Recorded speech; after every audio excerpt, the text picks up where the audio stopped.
Hey, I'm Kyle Meredith, and welcome to another edition of Kyle Meredith With, an ongoing interview series presented by 91.9 WFPK, Independent Louisville, and Consequence of Sound. Today, my guest, McCaughan of Superchunk. The new record is out. It's called What a Time to Be Alive, and it all happened right after the election that they got together and wrote this. So obviously, there's a lot of politics that go along with this interview, as well as songs like Fight Me and Black Thread that we get to talk about, as well as being one of the heads of Merge Records. He gets to poach his own roster and invited some friends along: Katie Crutchfield of Waxahatchee, Stephin Merritt of the Magnetic Fields, David Bazan. It's all in this interview here with McCaughan of Superchunk. This is McCaughan. How are you, man? Good, how are you? I'm well. It's a pleasure to talk to you. Yeah, good to talk to you. Compliments right up front. What a Time to Be Alive is such a great record. As I understand this story, basically right after the election, it all kind of kick-started and came quickly, right? Yeah, I mean, I think I just started writing songs, and then once I'd written a couple, and it became kind of clear that the energy of the songs and the way that they were turning out, they would just make sense as Superchunk songs, even though we hadn't, as a band, decided we're going to make a record this year or whatever. So I started sending the demos around to everybody, and we kind of just figured out, looking at our calendars, that we actually could make a record in 2017.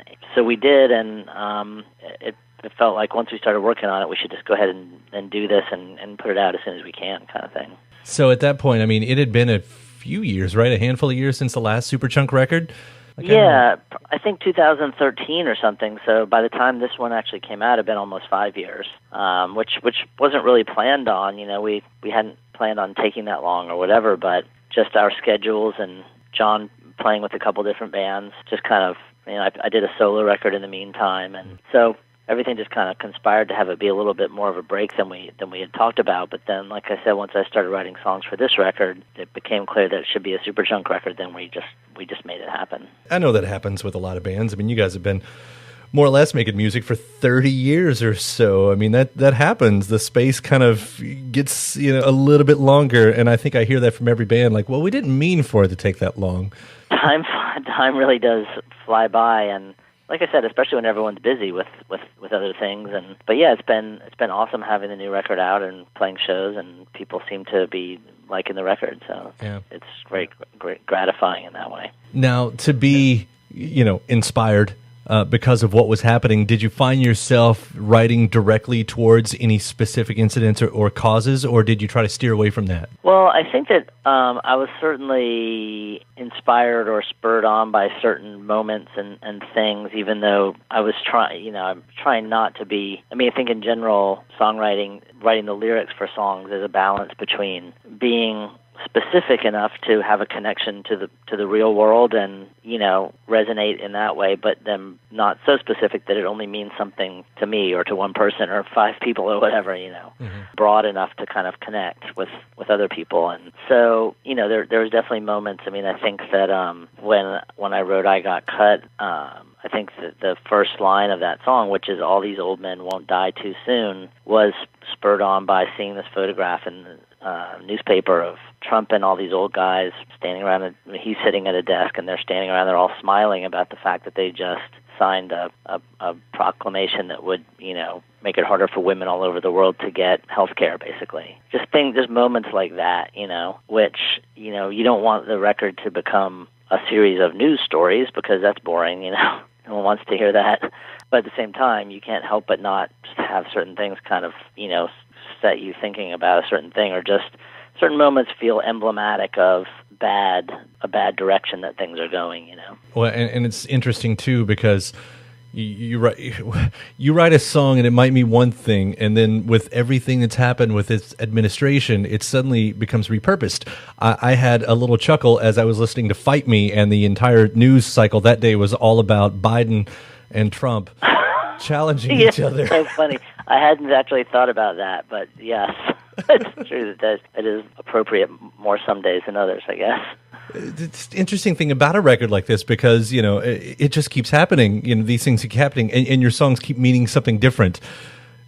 I don't know, as a songwriter, what that sort of feeling is like when you're like, oh my God, that's not what I meant, but now it's sort of what I mean. You know, it's sort of what it is. Yeah, I mean it's strange. And when we put out "Here's to Shutting Up," which came out in 2001, obviously that record was written and recorded in 2000 and early 2001, and then it came out literally 2 weeks after 9/11. And there's definitely songs on there that, hearing it in light of the tragedy that had just happened, they took on all these other meetings and things. That it is just kind of a crazy, weird thing, because I don't think that I'm or anyone else really is psychic. So it's just a strange coincidence. But the new record is obviously much more about what's going on in our country and in the world, and again, without having, hopefully, feeling like someone's just like reading the newspaper or whatever. It's kind of more about the personal side of that, by which I mean, like, the kind of anxiety that it creates in society. We've got a news station under our roof as well over here, and there's the joke that's been going on for the past year and a half of, I remember when politics used to be boring, and yes, sort of look at that title of "What a Time to Be Alive," that sarcastic statement right there. Yeah, I mean, when you can think about other things besides the news cycle. But, I mean, the moments of promise, I follow you online. I see that we're looking at the same stuff, and you have, like, the Parkland kids, that's got to be this, I don't know, like, some of this stuff is making a difference. What you're saying is making a difference. I'm not saying that if they're a Superchunk fan or not, I don't know, but it's nice to see these bits of light coming through. And it's sort of that, that sort of, it's a lazy question, by the way, but, are you feeling any bits of optimism in any of this right now? I mean, I feel optimism in moments where I'm, like, talking to my kids who know way more about politics and the world than I did when I was 10 and 14 years old, And when I see kids organizing, like this March for Our Lives that's happening, stuff like that, even though it's coming out of horrible tragedies, I mean, the response, makes me optimistic for a minute. And then I read that one of our senators, Senator Tom Tillis, is like a Republican senator who's responsible for the fact that the DREAM Act is not moving forward, or being ratified or whatever. And then you just go, like, you're really up against a bunch of monsters, right, whose main concern is themselves and getting reelected or just raising money. Our senators have taken up more from the NRA than almost anybody else. It's a frustrating situation, but all you can do is kind of move forward, Yeah, I'm not trying to compare for a battle here, but we in Kentucky, responsible for. Oh my McConnell. Gosh, there's almost nobody worse than Mitch McConnell. So let me tell you what it's like, because I mean, we're in Louisville, and it's the little blue dot and the big red C. It's but I think that's a good example of someone who's just emblematic of this completely craven approach to politics, where he, someone who calls himself a conservative and a Republican obviously refuses to stand up to anything that is being done to our country, because in his mind he's just protecting his own, Mm-hmm. And I think he's like an example of the worst of them for sure. And again, like when you look at a gathering like with all these young people, they're going to be old enough to vote soon, the ones that already aren't, and you just hope that that's a way to go forward. But the fighting thing is that it feels like there's a parallel effort that's being undertaken to try to dismantle the actual ways that those people could vote in any change. So that's kind of like two wars being fought there. I don't know why. Maybe I thought I'd call you to feel better about life, but it's. Sorry, I don't have the answers for you on that front. I kid. But where I'm sitting here listening to new records that some of our artists have turned in that are going to come out later this year, and there are things every day to look forward to, but it's hard to sometimes focus on those things. Well, let me bring up some artists, because you've got guests on this record. Katie Crutchfield, Waxahatchee is on here. Stephin Merritt is on here. David Bazan is on here. You're poaching your roster, right? That's. Hey, you got to exploit the resources that are around you, right? I love all of these artists, by the way. Not knocking you on that. Well, so do we, and we're lucky enough to work with a lot of them or be friends with some of them, like Dave Bazan. And I mean, to me, if there's a song that has someone besides me singing on it, that song is improved. So I was trying to rope in as many people as possible, and I think that it also hopefully gives in addition to just improving the way the songs sound when someone like Katie Crutchfield or Sabrina Ellis from A Giant Dog is singing on them, I also feel like it hopefully gives the record a little bit of like a community effort feel to it. So that's like the bonus kind of side effect. But they're all great artists, and, who would have thought that we could have gotten Stephin Merritt to sing on a Superchunk record, but there he is on the same song with Katie Crutchfield, so that's pretty cool. Now, you know Stephin Merritt personally. I've only spoken to him once over a phone, and there is, he's quite the persona. Is he as difficult in the studio as he is for an interview? Well, I think sometimes Stephen's thoughtfulness is perceived as difficulty. He's very measured when he's answering questions and talking and things. But we weren't actually in the studio with him. We sent him the song and said, Stephin, we'd love for you to sing on this song. I think your voice would sound great. And he gracefully said yes, immediately. And then 4 days later, sent back, four vocal tracks for us to mix in. And I think that Stephin having his own studio obviously makes it easier for him to do that, but it was still really cool that he agreed to do that and was very up for it, which was awesome. And I do want to say, I do mean all of that really respectfully because I'm such a fan of the magnetic fields. Sometimes I wonder if the persona of Stephin Merritt is somewhat different than maybe who he really is, and I enjoy that. I enjoy that from a lot of artists out there. Well, I think that everyone who's performing, and then having to do interviews about the performing, there's certainly some sort of artifice there, some sort of thing being put forward that's guarded in some way. But I think that Stephin is pretty true to himself in terms of how he is on stage. And he's certainly a performer. He knows how to ham it up in his own way. But I think that he's pretty true to his personality when he's answering questions and talking about his music. I want to ask about one more song on the record too, because Black Thread closes it out.